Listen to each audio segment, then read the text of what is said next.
All right. Welcome back to the Travi Wavi with your affable host, me, Travis Eason. We're coming to you live once again from the 325 in beautiful downtown Abilene, Texas, the heart of the storybook capital of Texas and America. And we're here again today, streaming to you on the World Wide Web from the Neon Parrot Live Studios, next door to Majestic Coffee Shop. We've got a live audience today. Thank you for being here.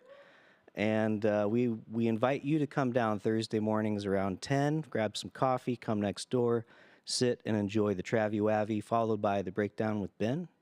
And I have a wonderful guest that some of you may remember from early podcasts before we established that this was the Travi Wavi, when we were still calling it but I've got a good friend and early co-host, someone that really helped me get the training wheels off of this, D. Grant Smith. Welcome back, buddy. Glad that you're here. Dude, I'm so happy to be on the Travi Wavi. And what an evolution that's been. And so I'm so glad that you have taken and turned it into something that's really more concrete and tangible. Well, thanks, man. It's been really fun to have various personalities on, characters from here in the storybook capital of Texas, and people that I respect as creatives, as storytellers, whether that's an entrepreneur or an author, like in your case, or both, or other just we've kind of had this theater kick going lately, some things like this, but it's been fun for me to come down once a week and have various people on the channel and dig in and discuss. So one of the questions I've been asking people is, do you have any siblings? Yes. Biologically, I've got one sister. Mm-hmm. Her name's Emily. She and your son share a birthday. May 9th. May 9th. Mm-hmm. And then I've got a stepbrother named Tom, and he and his wife Elizabeth live in California. They've got one kid, so I've got a nephew, and then they've got another one on the way that's actually supposed to be born this month sometime. Oh, right on. Congratulations. Yeah. So are you still pretty close to your siblings? Yes, I don't see them near as often as I want to, but my she's one of my homies, so yeah. You guys are on the phone a lot? No, it's like we used to be. Emily is she's an incredibly creative person. Speaking about like entrepreneurship, like she's a interior design maven who works with really big businesses and really big firms in doing like their entire office redesign for like furniture and aesthetics and all that. Nice. And then when she's not, doing 55 hours a week at that, she has her own fashion line. Oh, wow. And so she does fashion shows and stuff, and yeah. So to say that her schedule is hectic, I don't like the word busy. She's a very active person. And so sometime in the course of a regular week, I think she gets maybe like, a handful of hours with her boyfriend to just kind of hang out. And so we don't talk near as much as I would like to, but I'm super proud of her. That's great. It's interesting that you bring that up, and I'm just sitting here reflecting that a lot of times when I ask that question to my guest, do you have siblings? Not only do they have siblings, but the siblings or the nieces and nephews or whatever the case may be are also very creative people, and I love that's one thing I like about doing this Travi Wavi, is that it's expanded my horizons for how many varieties of creative people there really are out there in the world. I don't know, it gives me some solace. So it's interesting because people will tell me, and maybe you've experienced this too, people will be like, well, D, like, I'm just not creative like you. And me being the detail-oriented person that I am, all I have to do is have a conversation with somebody and I can hear their creativity coming out. And so I think it's a misnomer to think that to be creative means that you have to be a quote-unquote artist in the traditional sense. Like, everybody's really a storyteller at heart because we're living a story. And you get to decide if you're the main character in your story or if you're a side character. You get to decide if you are going to own your story and be the creator, the co-creator with the universe in doing that, or are you going to let the world dictate who you are? So by nature, we're all creative. You don't have to have a paintbrush in your hand, and even if you do, you don't have to be Bob Ross, although Bob Ross makes everything fun. you don't have to be Picasso. You don't have to be Leonardo da Vinci. You can be interested in theater. You don't have to be Shakespeare. That doesn't make you not an artist. You if you write in a journal, you're a writer. Whether or not anybody reads your work, that's a different story. Yeah. But like creativity is in our DNA. It's part of the way that we're made. Last week I had Gary Varner on for his second foray into all this Travi Wavi, and we started to unpack creativity because he's taught a lot of creativity. And I mentioned something very similar, Dee. You know, a lot of my clients come to me and they say, "Oh, you're the artist. I'm not creative. I don't know how to draw. Whatever, you do it." And yet I'm with you. I recognize that we're all creative. I mean, we were all children and we all played and we all had an imagination. And maybe some of us have let some of that go, or we're told that we needed to grow up or quit daydreaming or whatever it was. And so when I hear about people that have been able to hold on to some creative flame into adulthood, again, it brings me a sense of solace that I'm not alone, that there's many of us out here, because it feels a little weird sometimes to be an adult in the world that still acts in some childlike way in the mind. Honestly, man, I think that's one of the best ways to confirm that you have strong mental health. Because what are the things that when we're kids, we don't have, I mean, maybe it's different now. When I was a kid, I never got insecurity until I became a teenager. Like that was when like comparison started happening. Like from a neuroscience, psychological sort of way, like between age 0 and 7, our brains are in the theta mode. We're absorbing information all the time. We don't understand really, like, if Billy's over in the corner pitching a fit or whatever, it's kind of like, well, I hope he's okay. And I don't want to necessarily get hit by him, but I'm going to just kind of stay to myself and he'll calm down and we'll be friends again. But like fast forward in time, 15, 20, 30 years or whatever, that same sort of behavior, you get blacklisted. But there's not a childlike kind of curiosity or playfulness that like brings you back to center. And the older we get, the more we're told, like you said, like, you know, be serious. You can't play around. You can't like some of the most healthy people in the world, and actually some of the most creative people in the world, what makes them creative? Their childlike curiosity. Like their willingness to like finger paint as a 40-year-old, or just to have some kooky idea and I don't know, let's just play and have fun. What happens when we have fun? We let go of our inhibitions. Like all the things that like get in our way and try to like tell us who we're supposed to be. We let all that stuff go and we just, you know, enjoy life in the present moment. It's interesting that we're talking about this, and it just kind of brought up this weird memory for me, but the places that I felt you know, outside of some of the education system that made me feel like I needed to grow up or behave and not act out, not express myself, whatever. So certainly got some of that in the education system. But the other place I really got that for me was church. But the place that gave it back to me was the theater.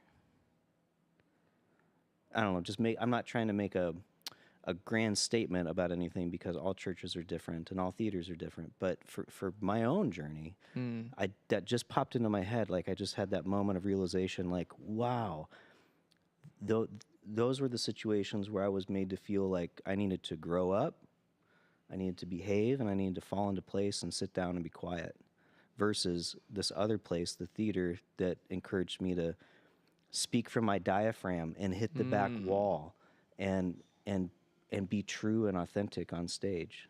So how long did it take you to make that kind of like make a conversion? Like in church is very much about making conversions, but it seems like you had this powerful conversion that you experienced in theater where it's like, wait, I've been walking around with, you had a Captain Marvel moment. I've been walking around with my hands tied behind my back my entire life, but this entire time I've had all this power inside of me. No, I think I just realized that like right now is what I'm saying. Like just right now when you were talking, I was like, oh, I just made this connection. Am I allowed to share it? Yeah, it's my the show. Travi Wavi show. Yes. But how interesting, right? Like, again, I'm not like condoning anything. It's just that was my experience. So it's also interesting that we're continuing to try to tell story here now as creatives, as artists. That and you said this earlier. We're all storytellers, and you're a really fantastic storyteller, and it's Thank you. something that we connected about years ago. I think it might have been on that long drive to Tennessee to go see Bonnaroo in 2016. 16, yeah. But your ability to listen to the other in the conversation, to hear them from your heart, and then be able to say back to that person truths that maybe weren't as obvious to the person. Like, you have a real gift in all that. Oh, And thank you. anyway, I want to bring that up because I want to talk about your most recent publishment. Is that a word? No, that's not. Let's make it a word. Publishment. I like your it. most recent published book, and talk to me about your creative process. Like, how do you start? Well, something happened about 5 or so years ago, 6 years ago.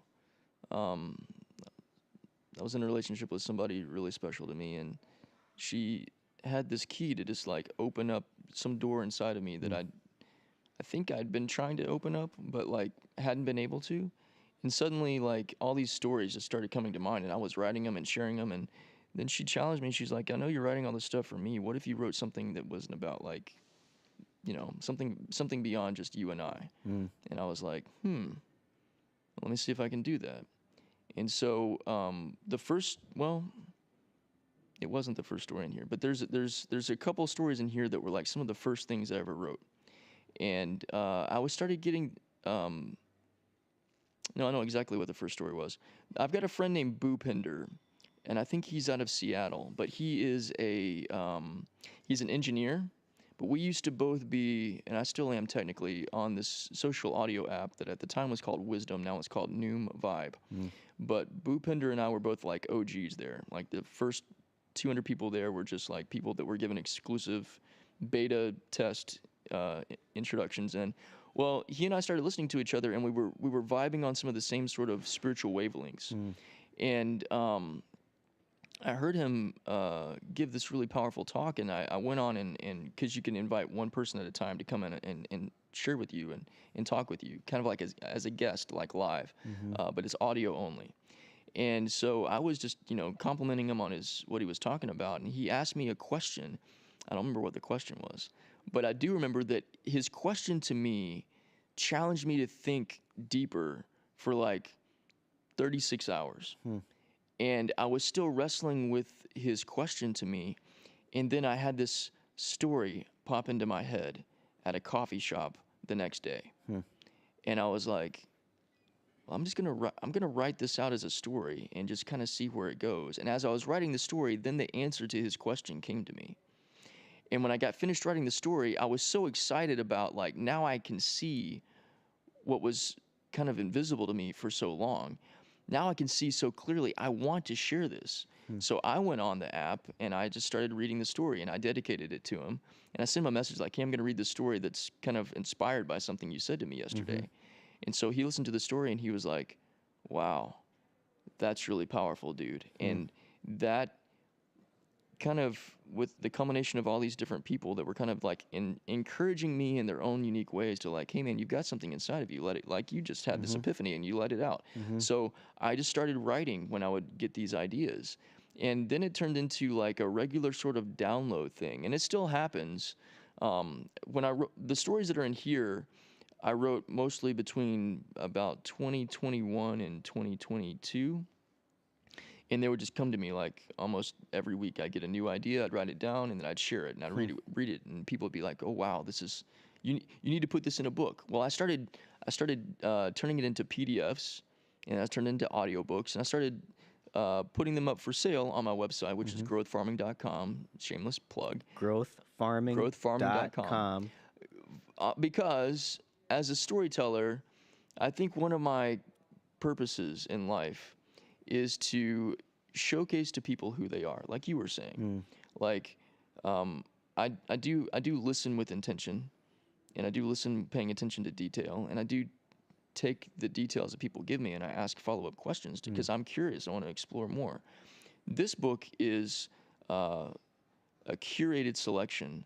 I wrote like 55 something stories in about a 2-year span of time. And I took them and I was like, okay, how could I tell a cohesive thematic story using stories with different characters on different subjects, but it having a like thorough, cohesive like theme across the board. And so it just flowed and came to me. I knew how to sequence the stories, kind of like doing the appetizer. Those of you that don't know, I used to host a radio show. That's actually how Travis and I first met each other. Listening to D Grant on the appetizer. What was it? Was it Sundays? Saturdays from 8 to 10. I mean, it was on my, back then we didn't have the phones to like put it on the calendar, and I just remembered, believe it or not. But yeah, I'd listen to you almost weekly and really enjoyed that show. So I would curate a series of songs, 2 songs per artist, mostly artists that you hadn't heard, some artists that you had, but I really strayed away from the mainstream stuff. But every show had a theme. And I would use the music to tell a story that was a cohesive theme. So like I think I've got enough kind of history and experience doing this that like it wasn't difficult for me to figure out how to sequence my own stories in a way that told this cohesive theme.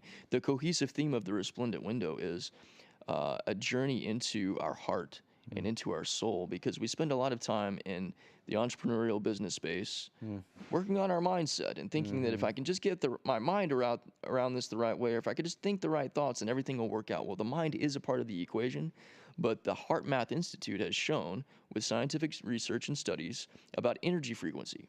The heart emits an energy frequency that is 5,000 times as powerful as the mind. So if we're going to spend all of our time trying to correct our lives or trying to improve ourselves in some way, but we're only going to stay up here and not bring this into the equation, we're doing ourselves a disservice. And our souls are a part of this too. And I've taken on a Bruce Lee philosophy, which is, Bruce Lee said, it's not my job to tell you what the truth is. It's my job to point you towards the truth and trust that you and the universe are going to find that together. And so that's what I do inside this book. I'm not trying to tell anybody what to think, what to believe, how things are, but as Jesus said, the kingdom of heaven is within. And when we go within and we find the kingdom of heaven, we find our divine source, our divine self, then everything begins to change for us. And that, The Resplendent Window, I got the title from Wayne Dyer. And he said 2 things. 1, when you change the way you look at things, the things you look at change. And number 2, when you go within and you peer through the window of your soul, it becomes a resplendent window where everything transforms and you begin to see yourself in a new way. I love that. And so it's my intention that when you read one story or all 13 of the stories or a combination of any of that, that the lights begin to turn on inside of you and you see yourself in a new way. I love that. So it's your intention is that it's transformative material, but not necessarily because of the material, but because of where it leads you to go on inside. Yeah. Well, let's steal this from our parrot friend, and we talked a little bit early on about maybe reading us a quick little bit from it, so we get a flavor of it, we get a taste of it. So the story. It's a beautiful looking book. Thank you. It really is. Thank you. Yep. So, cover. What I wanted for this, I worked with a company that did all the formatting for me, and they also put the cover together in a way. I gave them a vision for what it is that I wanted, and I think they fed it into a AI, and they fed me back something that looked really generic and really bland. Like I could have given the same prompt to a group of 5th graders and gotten much better stuff. And I'm not a derogatory person. I don't like telling people negative things. But I was really looking at this going, there's no way in the world I would feel proud enough to hand this, a book that had this as the cover. I wouldn't be showing that off to my friends. I wouldn't be doing podcasts with it. I'd be like, here's my book. I hope you like it. So I told my previous publisher, who's still a good friend of mine, hey, I asked her, do you know somebody that does book covers? And she was like, I usually do my own. What is it that you want? So I told her the same thing I told these other people. She gave me something that looked like this. And I shared this with the people that I had hired. And so this is how they came up with that. Cool. But going back to like finding the love within, finding the light within. One of the stories, there's 13 stories, a baker's dozen. I was gonna originally do 12, but my growth farming community that I work with and helping to develop the garden inside, the mind and the heart, I read a story to them in December, right before I was kind of about to roll out the publishing of this. I was like, I don't know exactly what to do with this, but this is something. And everybody was like, you haven't finished the story. You need to finish the story, and that needs to be the conclusion of the Resplendent Window. And I was like, okay, so that's the last story. It's got a little asterisk. It says bonus story. That's called A Life Manifested. A Life Manifested. Life Manifested. The first section of the stories, there's 4 stories. It's called Animal Farm is section 1, because I wanted to do an Animal Farm deal without, plagiarizing Herman Melville. But all of the stories in the first section are all have to do with animals. Okay. The second section, Heaven is a Place on Earth. The excerpt I'm going to read today is the last story of that section. Okay.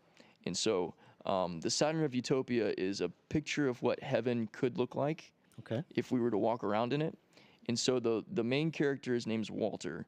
He is a scientist, and he finds this portal into this other world in another universe. And this other world emits an energy frequency. It's the same energy hertz frequency as abundance and peace. And so he thinks, okay, this whole world doesn't have crime, doesn't have war, doesn't have disease, doesn't have poverty. They must know something that we on Earth can use, because we're plagued by all these things. If the entire planet is emitting this energy frequency, what do they know that we don't? And so he ventures across time and space to this foreign world to find the answers. And he is walking around inside this foreign planet with this woman named Bella. And so where I'm going to pick up here, he's having this conversation with Bella, and he's trying to get answers. He wants to know more. All right. Mankind has been trying to colonize the unknown for centuries. This has led to expansions of countries, cultures, industry, and innovation, and the creation of new forms of life. Yet, what it took me to be able to travel from my home in Wisconsin to this unknown world is not something everyone can do, not even on a mental level. So understanding the way of life of these different beings was my first and primary focus. I'm curious about how you live here. What kinds of industry do you have? What do you do professionally to make all this work? I asked without fully clarifying the thought or question to myself first. What do you mean by industry? She asked. I looked around the room. There were the equivalent of lights shining overhead, what looked like a lamp against the wall with a tiny light emanating from it. Most of the light in this very bright room came from outside and the glow of the sky. I hadn't seen a sun to indicate their ultimate source of energy, but there was clearly something that made everything on this planet alive. I guess I'm referring to business. You seem to have many resources available to you, like the light over there on the wall. This is a very big and beautiful home. I presume it is your home, or is this your office? I asked. What is an office? She asked without addressing the other questions or statements I made. You know, a place you go to work, for your business, I replied. It's interesting. We're both speaking a language that we seem to understand from each other in some ways, but there are words you're using that I'm unfamiliar with. I don't know this word you keep saying, business. I also don't know or haven't conceived something you refer to as industry. I see that you're curious about how we live here. What do you want to know about life? She asked, with a fluidity in her voice and calmness in her demeanor. I paused. Business and industry were not the primary things I wanted to focus on, but that's exactly where my mind went. Why? I was more concerned with and curious about the energy frequencies that I'd received through my technology over the past several months, after which I traced back to this planet in a different dimension of space that had been known or explored before. It was a frequency that could be measured and identified by Hertz meters, and all of the readings from this planet were in perfect frequency, no slight iterations or variations higher or lower. I had imagined that people living in a world that emitted 999 hertz, 888 hertz, 539 hertz, and 432 hertz at specific times of the day must have life that looks completely different from what it is on Earth. So far, after stepping out of my quantum portal cube and stepping foot onto this planet, my hypothesis had been accurate. I hadn't experienced the communities of people living here yet, but from what I could tell, life in this world was thriving. Every single plant and tree looked lush, vibrant, and full of life. The sky was bright and beautiful. I had emerged from the portal just outside of this woman's home. Her name was Bella, and everything about her seemed perfectly wonderful. You bring up a good point. We do understand many of the same words, but it is a bit presumptive for me to assume that the things I'm used to are automatically the way that your world works. Perhaps I can start with a question about you and how you live, if it isn't too personal. How do you spend your time every day? What do you enjoy doing? I asked. Oh, I love that question, Bella replied with jubilation. You know, I absolutely love learning new things. I was so excited about getting to meet you and learn more about you. I'm sure there's a lot that you're going to teach me. I also enjoy sipping a warm cup of kojo in the mornings as the day is getting started. What is kojo? I blurted out, interrupting her thought and sentence. Oh, you don't have that, I suppose. It's a substance that we grow here that's natural to the land. These stalks blossom and put out a sap that comes directly from the tip of the flower. In the mornings, it drips down, and you can just put a cup underneath and let it fill up. If you don't have a cup or something to put under it, it just drips to the ground and nourishes the soil. We believe that all life grows from this nectar, so drinking it enriches everything that we have and experience here, she replied without missing a beat in her enthusiasm. But you said you enjoy a warm cup in the morning, right? So how do you warm it up after you collect it from the flower? Do you use a microwave? I asked. Oh no, it's already warm when it comes from the flower. It always has the same temperature. If you want it to be warmer, you just ask it to be that way from the flower itself, and it becomes the temperature you desire it to be, Bella replied. I looked at her for a moment without saying anything. First, I was intrigued by the notion that they have a plant that produces a nectar they believe is responsible for the richness of all of life. Is that our equivalent to oxygen on Earth? Second, this nectar, or kojo as she called it, has a natural warm temperature. Yet the temperature on this planet seems to be relatively pleasant. I estimated that it was in the low to mid 70s Fahrenheit when I arrived. Perhaps they have fluctuating seasons here where temperatures drastically increase or decrease. I didn't know yet. Do their other plants stay at a warm temperature, or are they subjective to weather at all? And what does this nectar do to their bodies that brings them even more life? What does that even mean? Interesting. I like it. I'm a sucker for listening to someone read. I could, and your voice specifically, just because I fell in love with it on the radio all those years ago. Thank you. It's so good. I really look forward to reading the book, D. Grant. You have a way with words. Thank you. You're quite the storyteller. Appreciate that. Absolutely. So this is one of many. My vision is to have more Resplendent Windows to come, and Okay. I've got at least 2 novel series and a couple other things that are all in the works at present moment. Wonderful. Something that kind of popped out at me and when you were reading that, and it goes back to something we discussed on the channel back in the fall, and my girlfriend and I have been discussing this also. There's a doctor, you'll remember his name, I can't remember it. I love you. I'm sorry. Please Dr. forgive me. Akiahalahu Thank Lin. you. Yeah. Yeah. Ho'oponopono. Oh, yes. And you brought that up, and then I had rewatched that video, and it kind of got me thinking about it again. And then Bonnie had to do some reading on it. We've been discussing it. What a profound way to view anything.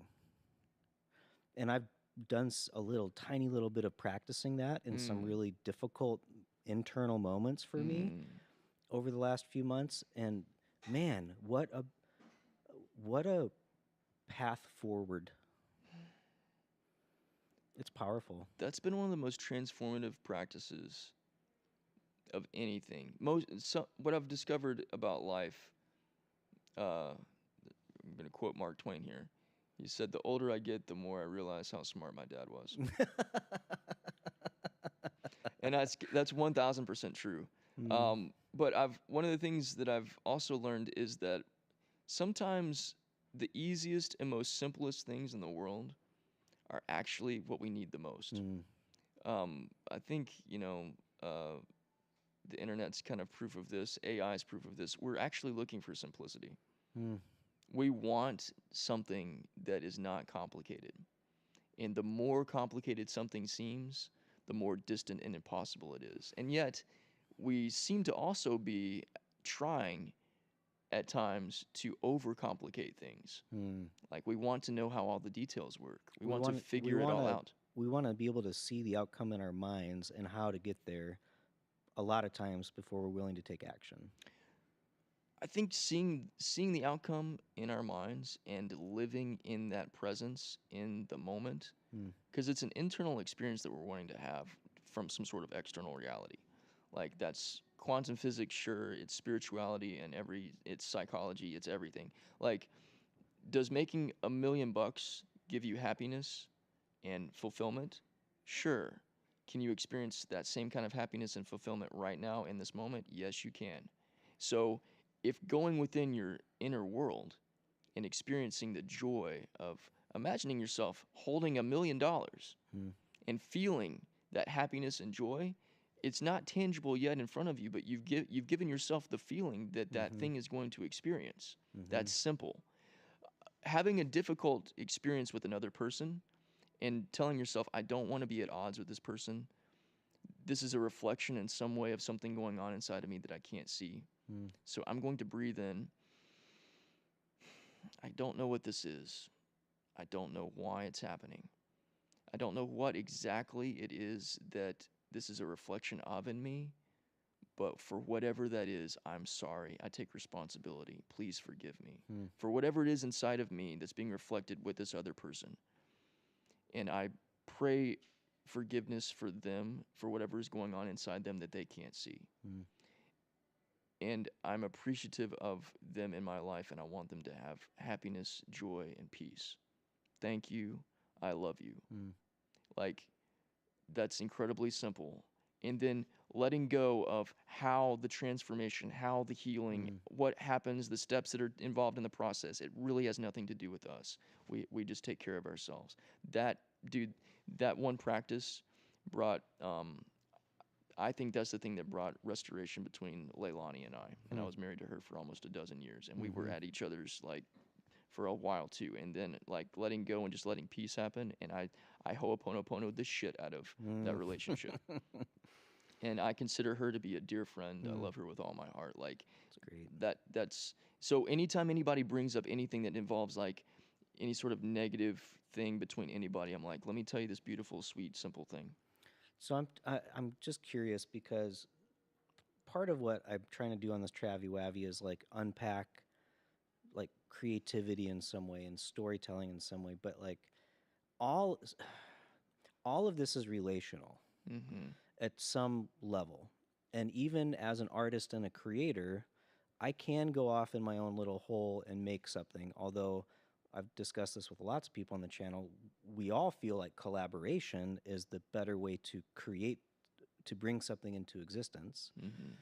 But so there's like a polarity there. But then also this idea of like,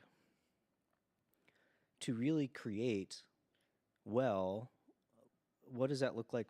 I don't know. I'm still trying to unpack this. So I have like maybe rhetorical questions. You can take like there's somehow there's this corollary between relationships and like healing, love, authenticity, and the ability to create. And I feel like I'm looking at something and I don't have the words to describe it. Like, where do the trains come together? Where do the streams come together? What, like like an artist can be unto himself and make and create,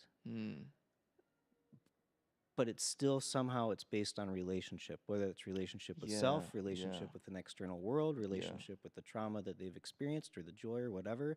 It's like creation comes from relationship, whether you're doing that solo or with a group. So I write all of my stories by myself. Mm. And when I finish it, the first thing I want to do, well, I think I used to publish my stuff too quickly Mm. because I wanted to share it. Right. And it wasn't that I wanted to share it with the world. I wanted to share it with a specific group of people. Mm. Like that social audio app I was on, like we became like a family. And so anytime any one of us would do a show, most of us would tune in, even if we had other stuff going on, or we'd go back and listen to the replay. Support. And your podcast is an example of that too. Like,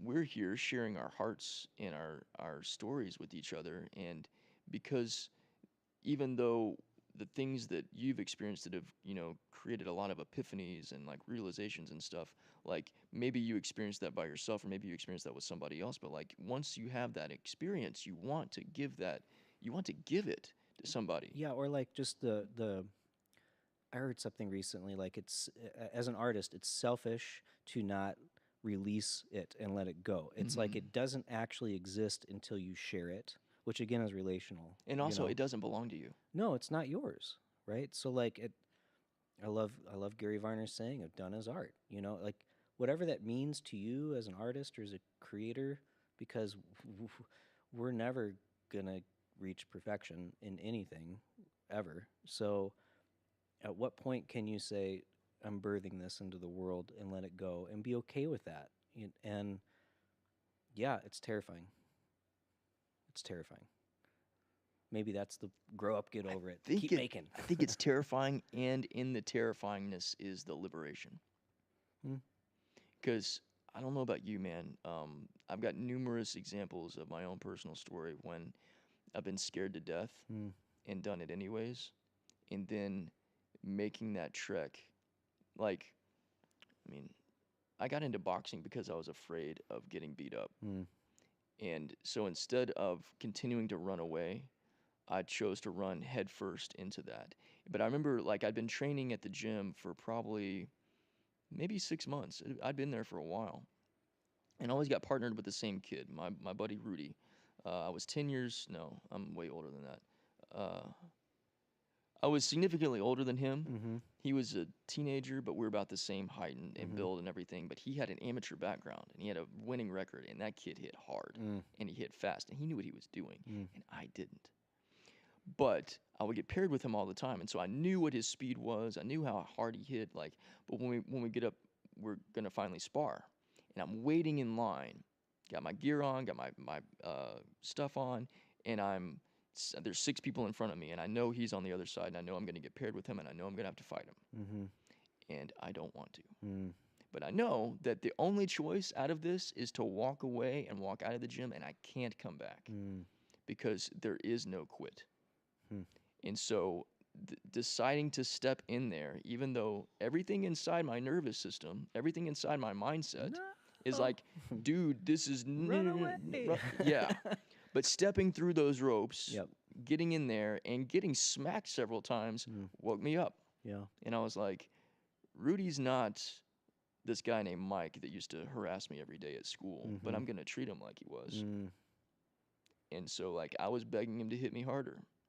Begging him to hit me again, and coach was like, "You can't talk to him like that. You need to speak with your hands, not with your mouth." So I'm like, "Okay, I'll speak with my hands." But there was a change that happened there in that trepidation, in that fear, in that like, "Oh my gosh, I don't know if I can do this." Conversion happened. I love that.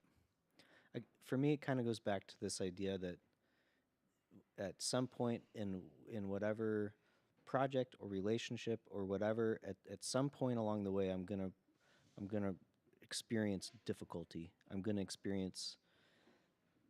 hate it. I'm gonna want to run away from it.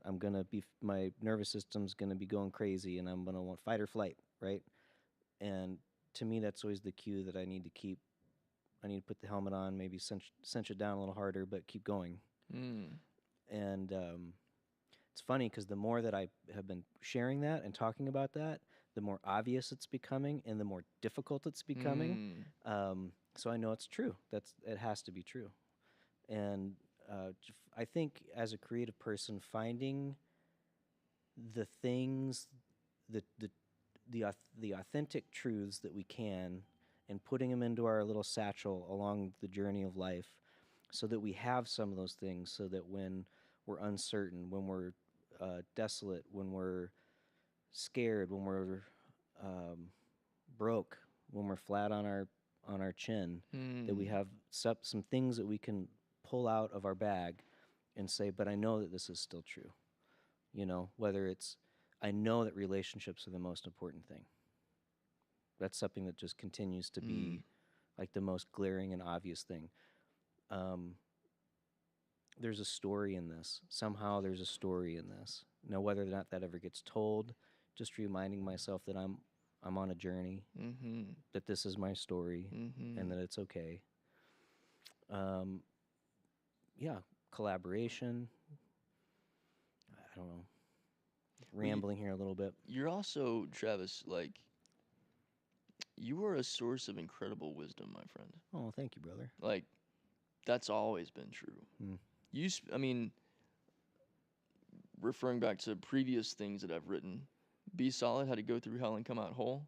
Like, dude, I remember you were tattooing my arm, and we were having conversations about all kinds of stuff. And after, I don't know if it was the third or the fourth session, but I was telling you I was, 37 at the time or something like that. And I told you that, like, I felt like time was getting away from me, that my dreams were like, I was never going to reach them because things had shifted in my personal life, and I was going through, something I didn't ever want to go through. And you spoke to me, and you said something that I still embrace and treasure to this day. Time is your friend. You said time is your best friend. Time is your best friend. Yeah, it's more specific. And I have spent, and this is a pivot that I've been changing and making probably for the past 4 years actively. But I'm really stepping into it more fully now. That the present moment is the most important moment. And I spent a long time thinking about the future and thinking that because this vision that I cast for myself, that I didn't have the tangible evidence of it now, that I was a failure. And that's absolute rubbish. Because how do I feel right now? The focal point being that if I have to have my dreams come true to feel significant, to feel like I matter, to feel like there's some sort of purpose that I've achieved, or that I'm happy and at peace, if it's some sort of achievement that has to happen to make that happen, then I'm always going to be chasing that. And if I'm chasing, whatever you chase runs away from you. Like, coming face to face with codependency taught me a lot of stuff about that. Yeah. And so stepping out of the chase energy and into the, I'm just going to be solid with me. And there's going to be people in my life that will embrace that solidarity. And some of those people will stick around for the long haul. Some of those people will be kind of in and out. And that's totally fine. I'm not going to cling on to anything. I'm not going to try to make anything happen. And I'm also not going to attach myself to a future that it would be cool if it happens. But if it doesn't, that's okay too. Because I'm cool with me. Yeah. And you have been living that out, whether you realize it or not. Well, I'm glad that that's what it looks like on the outside. But I think life is a journey regardless. And, watching my children grow up and become adults and watching their struggles, reflecting on my own journey, rowing in the boat with friends during various phases of their life, whether that's death or birth or loss, divorce, all the various things. And, being with people in my studio that are asking for transformation because they're trying to heal through something, and being a part of that, it like continues to remind me that relationships are the most important thing, and that's like the touchstone for moving forward. And I'm a little verklempt right now. It's not easy. It's not easy. It like my mom always said, life isn't fair, TD, and it's terribly unfair. Life is terribly unfair, but if we can focus on the relationships that we have in our life, and if we have no good relationships, we can go make some. We can go make some. There's lots of opportunities for people to experience healthy, viable, consistent, loving relationships, platonic and non, and but being open to that, and then asking for that. I think the universe wants to provide that for everybody. It's just built in. That's why it gives us parents. Whether or not that works out well for us, we have, we had those relationships at least. And then again, I'm still trying to unpack this whole thing, but where does creativity then come out of all of that? I think that our relationships help us give birth to the creativity that's inside of us. I think that, at least from my own experience, I mean, like I said, and I mentioned it briefly at the very beginning of the book. Like that's where this got started, from a relationship, and I'm so grateful for that, because years and years and years ago, I wrote a story that it's on the Growth Farming website, but I haven't published it in the paperback sort of way. The story's called The Dog Fighter, and it's about this guy who's a Scottish dude in World War II. He's an RAF pilot. He's not an excellent pilot, but he's bold and fearless, because when he was a kid, the whole story begins him being a kid playing with his buddies, and this junkyard dog gets loose and comes and terrorizes them, and they manage to make it over this fence and make it out alive, or and they go home, and he's scared to death, and he tells his mom, and his mom tells his dad, and his dad's not a mean guy, but he's known for not taking crap from anybody. And so his dad confronts him, and he's like, "You let a dog interfere with your playtime?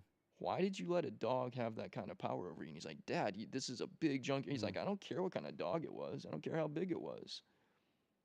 You're going to let something else dictate your peace? I don't know about that, son." So the next day they're playing, and the dog comes back. And the friends run away, and he's like, "I don't want to face my dad. I don't want my dad to be disappointed in me, because my dad wouldn't run away from this dog." So he starts barking back at the dog, and the dog. So they have this fight. They have this confrontation. Well, he fights the dog, beats the crap out of the dog. The dog runs away, and so he's a dog fighter before he joins the RAF.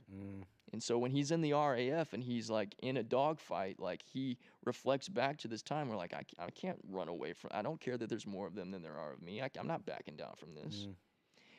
That was inspired by my dad and my grandpa. Now, I wrote that story in 2008, and I thought, man, it would be awesome to be a storyteller. Well, I sat on being a storyteller for 12 years, 11 years. And it was through a relationship that the doorway that I'd been trying to unlock inside of me, but I couldn't figure out how, she was able to do that. That's great. I'm so grateful for that. And now I have stories that almost, I've got more than I can keep up with. I've got all kinds of ideas, and I'll kind of spill these ideas out to people, and they're like, "That's interesting. What are you going to do with it?" I'm like, "I don't know." But I think relationships are the catalyst for us to express our creativity. And it's not something that we have to have the answers to, or have a roadmap for, or know what the steps are. That's actually part of the fun. Yeah, that's good stuff. I think we should start to wrap this down a little bit today. Can we have you back on again? Trav, you name the day, buddy. Okay, good. What are you doing right now creatively? Are you just promoting this book currently? Are you working on anything? So I've there's two sides of what I do. One side of it is I help people. Transformative leaders are my kind of go-to people that I'm really interested in investing in. I help them in two capacities. So one avenue is cultivating the inner soil of the heart and the mind to transform your life change your inner story so that when you show up in your life, when you show up in your relationships, when you show up in your business, you're the best version of you. And then for businesses, I help people be able to communicate their story, communicate their message in a way that not only is clear and articulate, but that the right people that you really want to serve, they feel it in their bones, and you don't have to chase after them. They come after you. I like that. Well, we do need some help with the mission statement for the Cotton Warehouse, so maybe we can spitball on that afterwards. Speaking of that, that's coming up in about a month, May 9th. We've got that marked off for the next Cotton Warehouse show. Coming up next, we've got the breakdown with Ben and Blake. Catch some sports and some historical weaponry. Dude. And if you're out and about downtown Abilene today, you might catch Danny James. It looks like he might be out and about doing... Nope, he's shaking his head no. But find him. He's a great listen. Thanks again to Sam, our production technician extraordinaire, for hosting us and for the Neon Parrot Live Studios. If you're interested in using the space as a potential venue, or you want to do your own podcast, or just come on by and say hi, please come on down. We'd love to meet you and greet you. And I guess that's about all we have for this week. Oh, yeah, the Resplendent Window. Available on Amazon. Available on Amazon. Take a look. I have a signed copy. I'm looking forward to reading that. D. Grant, thank you again for that. Oh, you're welcome, buddy. All right, guys. Well, until next week, we've got a fun show for you next week lined up, and hopefully you'll enjoy it as much as I do. We'll see you next week.